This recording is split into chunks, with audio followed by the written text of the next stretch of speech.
Hello, everyone. Good afternoon to those in the East Coast, and I guess it's good morning to those in the Pacific. Um, Firstly, is everyone able to see my screen? I guess that's a yes. So I'm going to go ahead and I'm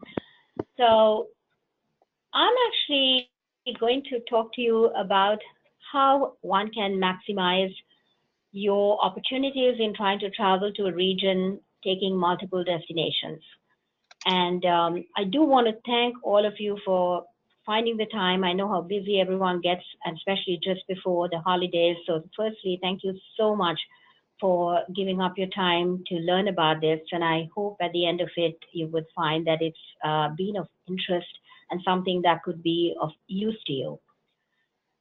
Before I start on the three destinations, let me very briefly tell you something about ANS Signature Journeys. So, ANS Signature Journeys is everything about personal travel. We know the destinations, we're very passionate about what we do. We do your FIT travel, your group travel, any specialities, weddings. This is what we do, this is our signature, and that is basically our promise. And we talk about so, what would define us? We have presences in all the countries that we market. We've been around for 35 years. Personally, I have been to 90 plus countries, firsthand destination information, and we have professional partnerships with people in these countries. To us, we consider the essentials of a memorable trip, someone who will come back and thank you for creating that trip for them. The essentials are your guides, your transportation, the experience, which we rely very heavily on, the type of accommodations we would choose for one, and the cuisine. With our guides, we really choose the guides for your clients. Our guide, one of our guides who's in India, is called Tajuddin Sheikh, very enthusiastic, very cheerful, but just very knowledgeable guides. And these guides really know how to work with your clients, how to make their holiday a difference. Our focus on cuisine, we do special restaurants. We give you information about restaurants. Sometimes people don't even know of. We try to make reservations at these very unique places so that if anyone is going and they're interested in culinary, which is a very big thing today, they come back very overwhelmed with what we do for them. Transportation, we have very unique types of transportation. We sometimes convert old buggies into very luxury vehicles. In India, we have, because I'm focusing especially on India, so I'm mentioning that all of them are Toyota Innovas, very quality vehicles, and we have a multitude of other transportations that we work with.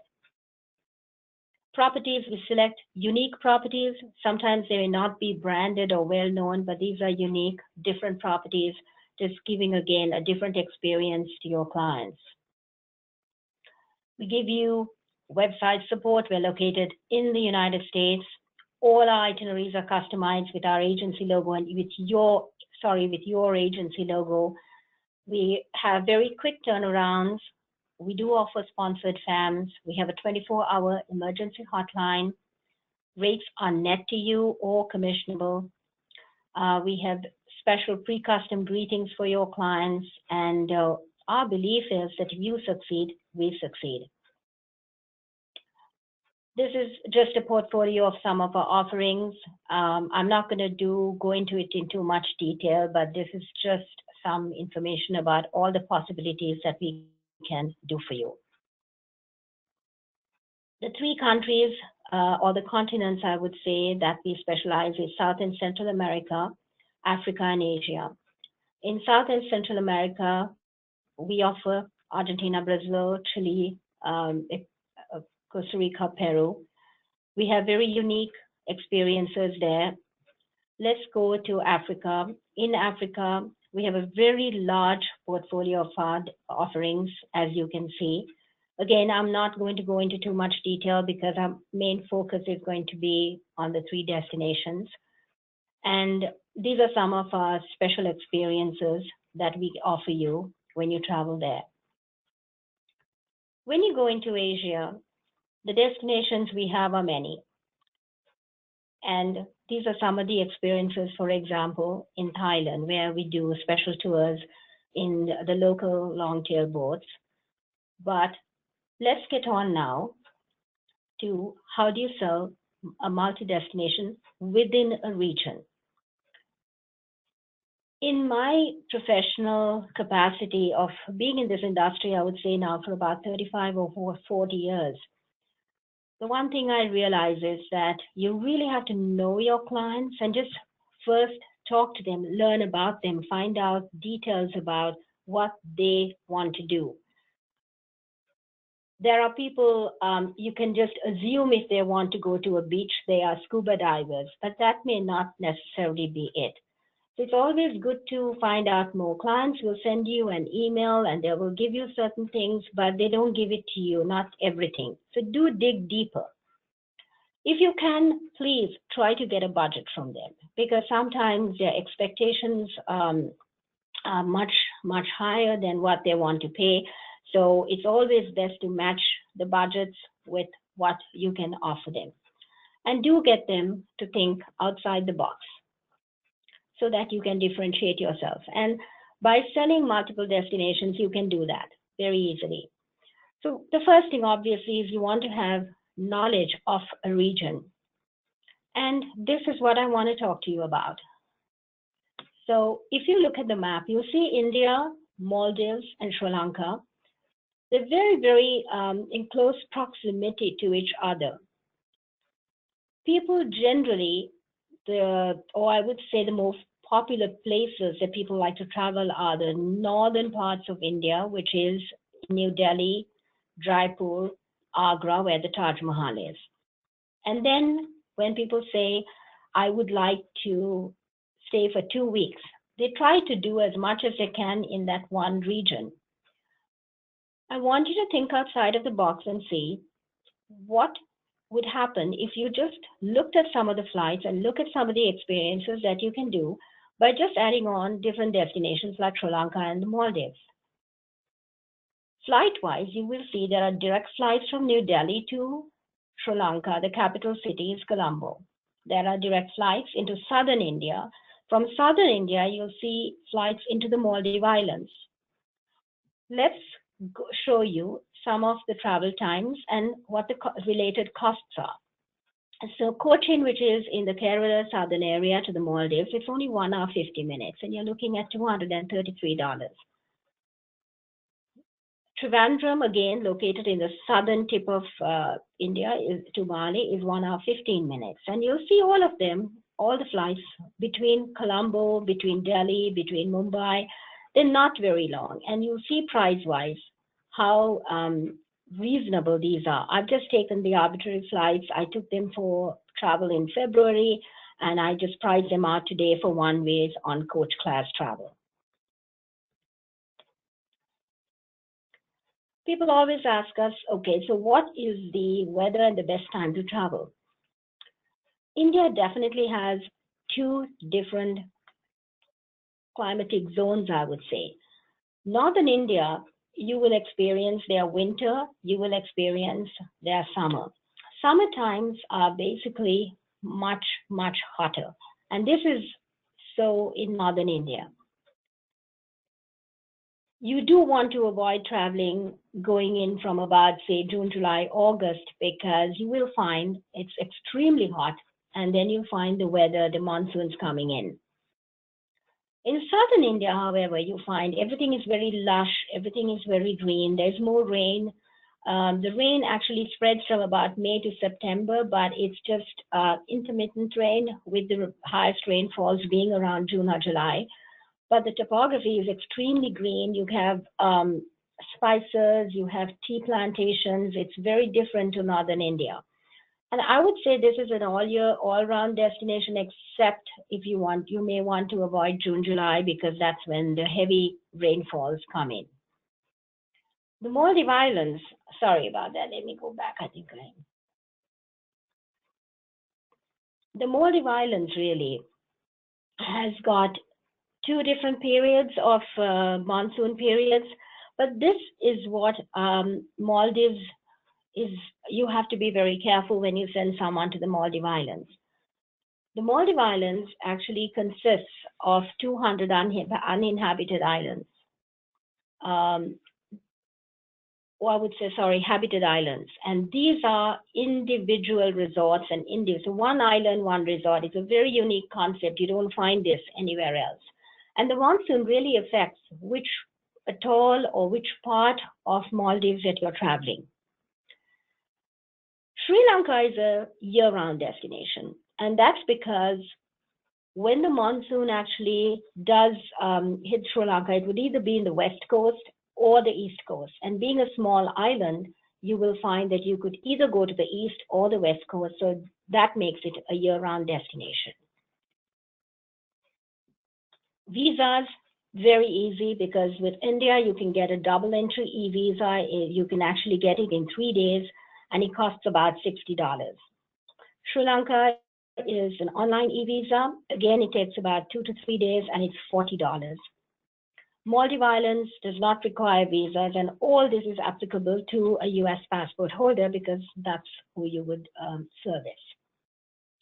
Just to give you an idea of the currencies that are used in this part, all of them are called rupees, with a slight difference with the Maldivians because they call it rufiya.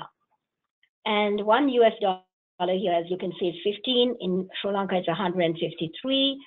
And in India, it's about 64. The nice thing about the Maldives is you don't actually convert your money. You deal in US dollars. When you go to the resorts or the lodges, everything, they take credit cards. You can just pay for everything, and everything's done in US dollars. Health, you don't really have to, there's no compulsory mandatory vaccination. Although we do recommend if you're going to India, talk to your doctor, see whether you need to take anything like hepatitis. There are things that we always ask them to check with your doctor. The language. India has many languages, but some of the more popular ones being Hindi, Bengali, Telugu, Marathi. They have a literacy rate of 71.2, very large population, 1.2 billion. Sri Lanka, the main language is Sinhalese, but they also speak Tamil, which is spoken in India. Literacy rate 92.6, population is only 20 million. Let's go to the Maldives. Population is only 416,000. The literacy is 99.3%.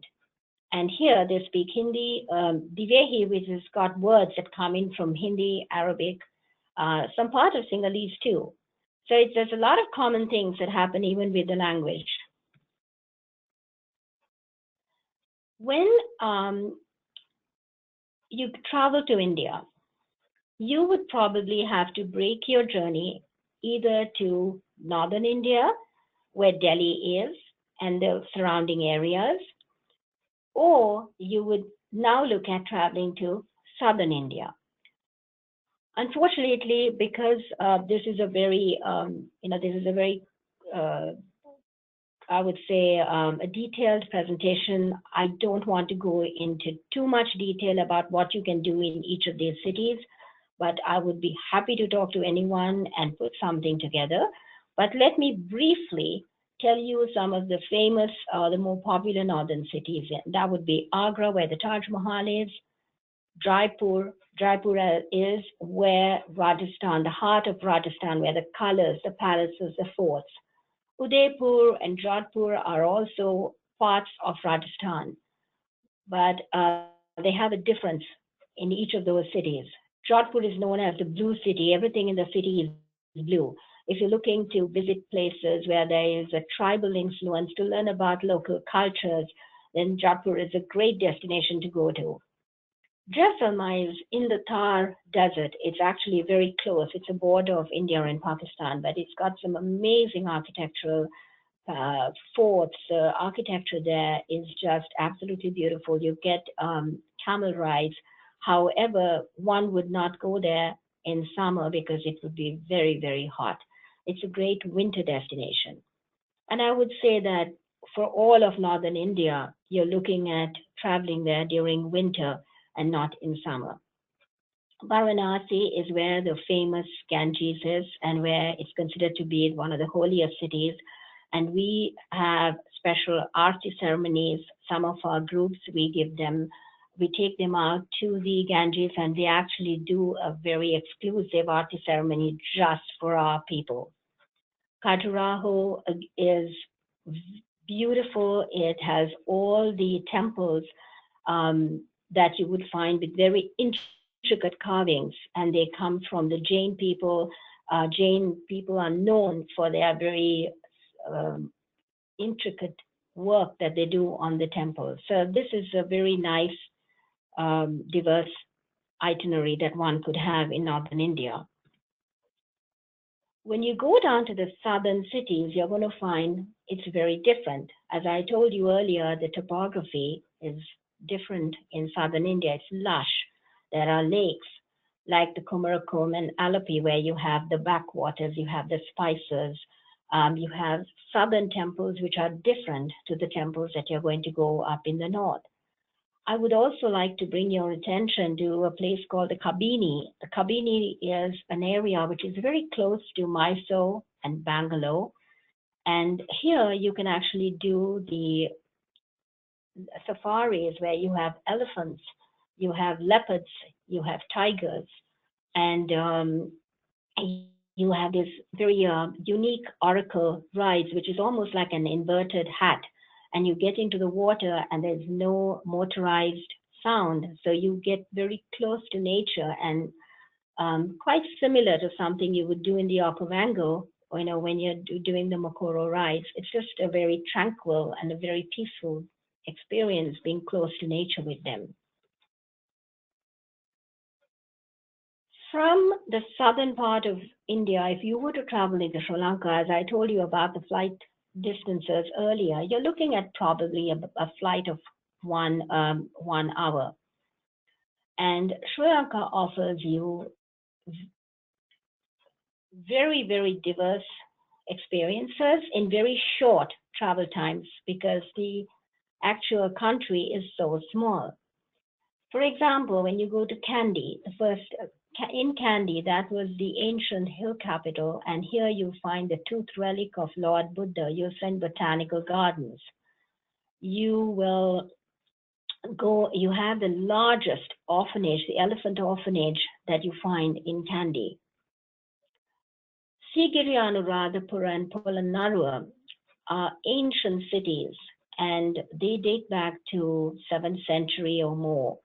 And the rock that you see here, it's declared by UNESCO as a heritage site. So there's a palace which is built right on top of this rock, which is called the Sigiriya Rock. And right on top, as you go along, there are frescoes which are known internationally. They are just so well known. These paintings are just paintings of the maidens that were there during the time the king built this palace. You go into Decoya, which is tea plantation, some of the most beautiful tea plantations that were built by the British.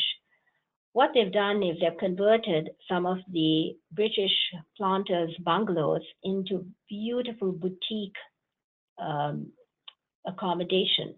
So you actually live in one of the plantation bungalows and experience what it would have been at the time when the planters were there. And you live inside the tea plantation. Yala is very well known for its leopard species, and they have a very unique species to Sri Lanka. But there's wildlife, and this is unique because it's right by the beach. So you see elephants on the beach, and they again have phenomenal accommodation, world-class accommodation in all of these places.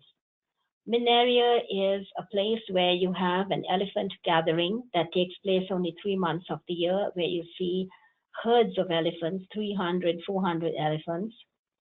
And no doubt the beaches, as I said, you have the East Coast and the West Coast. The beaches are just, being an island, you've got beaches all over. Let's move on to the Maldives. Extremely unique concept because you fly into an airport and your flight, let's say you were flying from Colombo or from southern India, from Cochin to the Maldives, your flight times are between 1 and 2 hours max. You actually land on an island which is called Hulule, and that's an airport.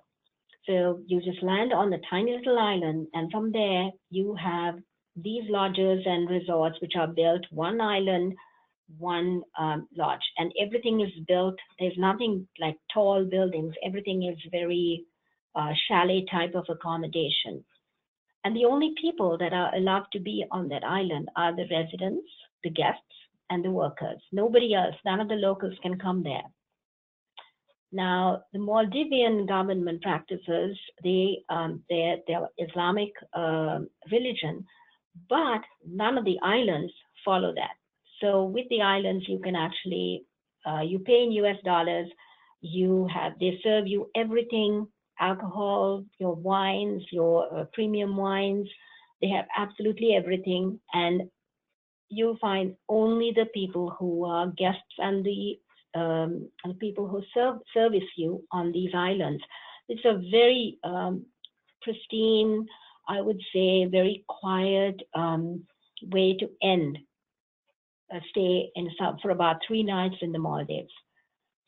People have the concept that the accommodation in the Maldives can be extremely expensive, and I really don't want you to think so because they offer some amazing specials, and there are some beautiful four-star properties.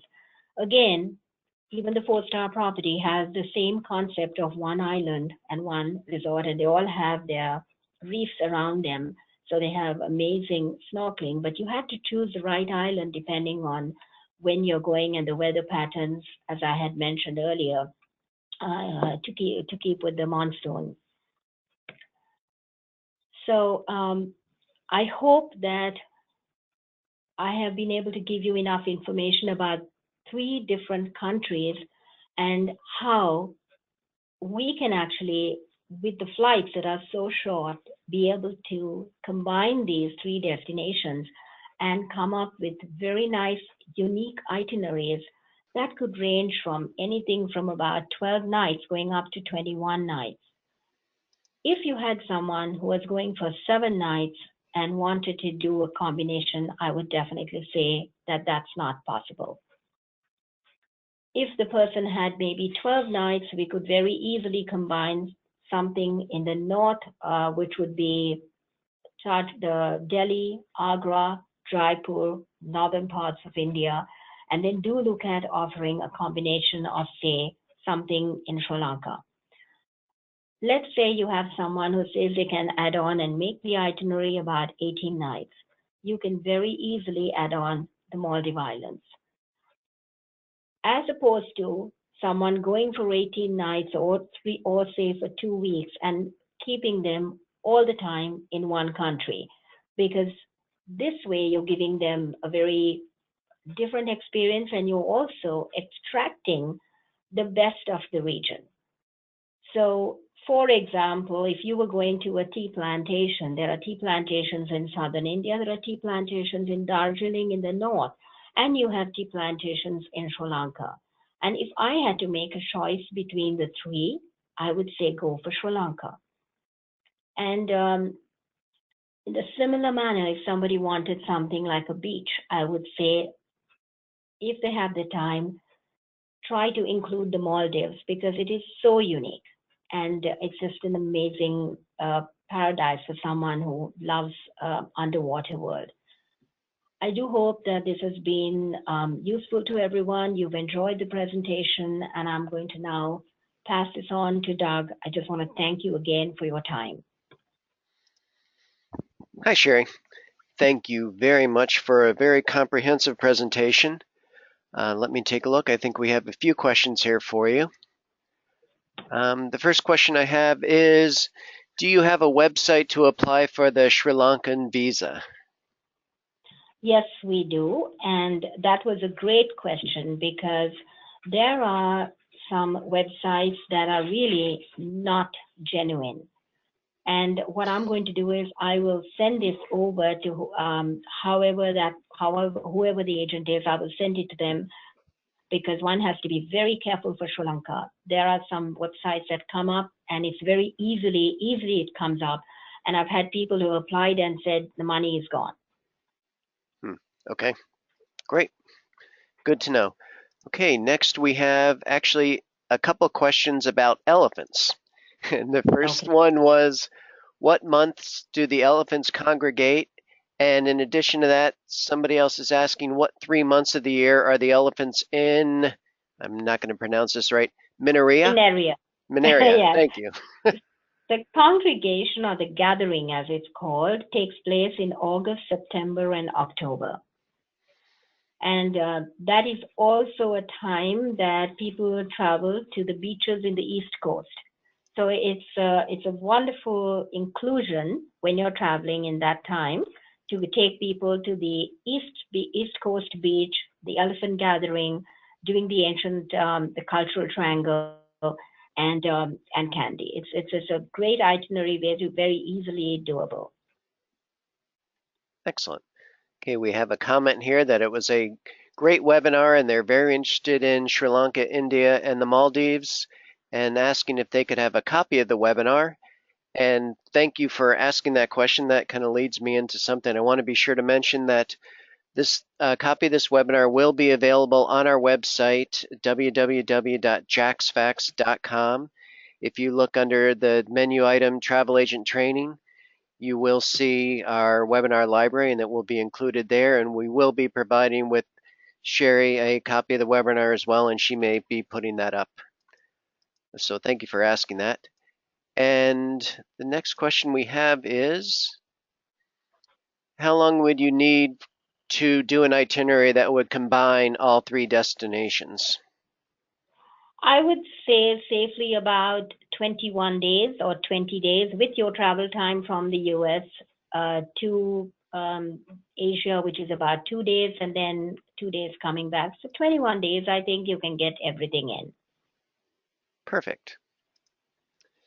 And the visa application for Sri Lanka, I would say the web page is ETA for Electronic Travel Authorization .gov, G-O-V, V for Victor, .lk. Okay, great. And just so everybody knows, Sherry will have a list of everybody that's attended. Sherry, I have several people asking for that website for the Sri Lanka visa, and Sherry will have your list, and she can forward that information on to you all. I would definitely do that. And I would like to, however, at this point say that as everyone knows, India has a lot of festivals. And one of the most colorful festivals that takes place is called Holi, Holi. It's a very fun festival where, people dress up in plain white clothes, but then they throw colors at each other. And we have a rather unique itinerary, which we're promoting only for the Holi festival, where they would actually go to the sites, where this was Lord Krishna spent as a childhood. Of course, it includes all the highlights of, going to Delhi and Jaipur and the temples. But we're doing this in the month of February, and it's very exclusive. We're only having it open to 10 people. And in Jaipur, they will actually experience the culture with a grand party that we have for everybody in the palace. So it's very, very unique, very nice. And if anyone is interested, I would be happy to share it with them. Great, thank you. A couple more questions here for you. One question is your pricing offered on a commissionable or a net basis? And if it is net, what would be a typical markup? Are you talking of a markup for the agent, or are you talking of a For markup for us? I guess the question is the pricing that you promote, is that a net price to the agent or is that price commissionable to the agent? So what we would do is we would actually give a base 10% commission to all agents. Now, agents are come back to us and we give them the flexibility of saying, do you want to mark it up to 12 or 13? We would not encourage anything more than a 15%. We also have agents who do groups with us, and what they sometimes prefer is to collect the cash directly and then the agency settles with us. And in that case, they always ask for a net pricing, and we would do a net pricing for them. So we would actually offer all three modules, and we do that because we work with travel agents. So whatever that we do, it really keeps the agent very much upfront in our focus, and we work with them. Excellent. Somebody is asking if you ever offer fam trips to any of your destinations.